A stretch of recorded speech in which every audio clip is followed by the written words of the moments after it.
Halo semuanya, selamat datang di podcast Bukan Saran Keuangan, tempat sejarah dibahas dengan kepala dingin, hati hangat, dan sesekali ketawa tipis. Hari ini kita ngobrol soal perjalanan tahun baru Imlek di Indonesia. Bukan cuma soal barongsai dan angpau, tapi tentang pasang surutnya di tengah dinamika politik negeri ini. Karena ternyata nasib kue keranjang pun bisa ditentukan oleh rezim di era Soekarno.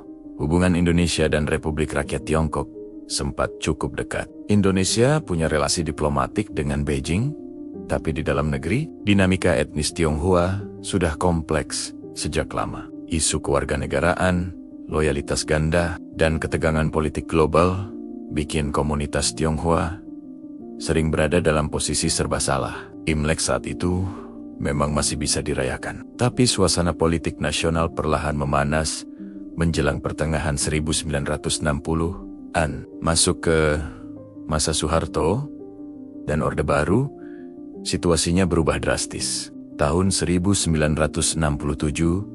keluar Instruksi Presiden Nomor 1, April tahun 1967, yang membatasi ekspresi budaya Tionghoa di ruang publik.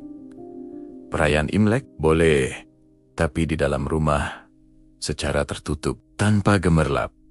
Bayangkan, barongsai latihan, tapi tanpa suara tambur. Angpau dibagi, tapi jangan sampai kelihatan tetangga. Ini bukan film spionase. Ini realitas sosial saat itu. Nama harus diindonesiakan. Aksara Mandarin di ruang publik dilarang. Media berbahasa Mandarin dibatasi. Bahkan simbol-simbol budaya dianggap sensitif secara politik. Pemerintah saat itu beralasan menjaga stabilitas nasional pasca peristiwa 1965. Komunitas Tionghoa merasakan tekanan asimilasi yang sangat kuat. Imlek tetap ada, tapi seperti wifi zaman dulu ada, tapi sinyalnya lemah dan harus sembunyi-sembunyi. Lalu datang tahun ke-1998, krisis ekonomi, ketidakstabilan politik, kerusuhan besar, termasuk kekerasan terhadap etnis Tionghoa. Itu menjadi salah satu bab paling kelam dalam sejarah hubungan etnis di Indonesia. Trauma kolektif yang tidak sederhana. Namun dari krisis itu, lahirlah era reformasi. Di bawah kepemimpinan Abdurrahman Wahid atau Gus Dur terjadi perubahan monumental. Tahun 2000, larangan perayaan budaya Tionghoa dicabut. Imlek kembali boleh dirayakan secara terbuka. Barongsai keluar dari persembunyian.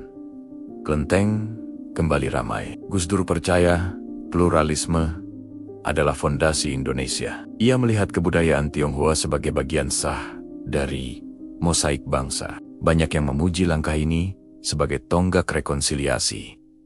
Tentu saja, ada juga kelompok yang mempertanyakan, tapi secara umum, ini menjadi momentum penting normalisasi. Di era Megawati Soekarno Putri, Imlek resmi ditetapkan sebagai hari libur nasional pada ke-2003. Dari yang dulu dirayakan diam-diam, kini jadi tanggal merah.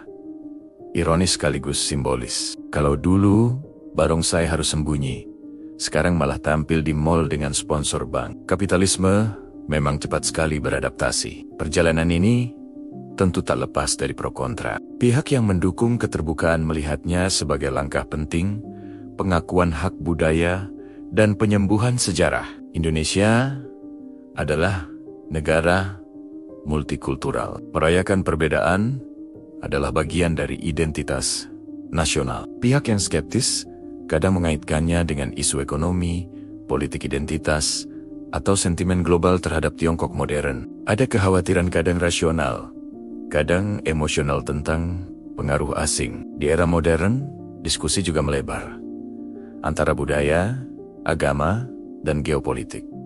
Apakah Imlek murni budaya? Apakah ia bagian dari praktik keagamaan? Bagaimana posisinya dalam negara Pancasila? Menariknya, di tengah semua debat itu, masyarakat sehari-hari seringkali jauh lebih santai. Mereka lebih sibuk mikirin, hari ini libur nggak?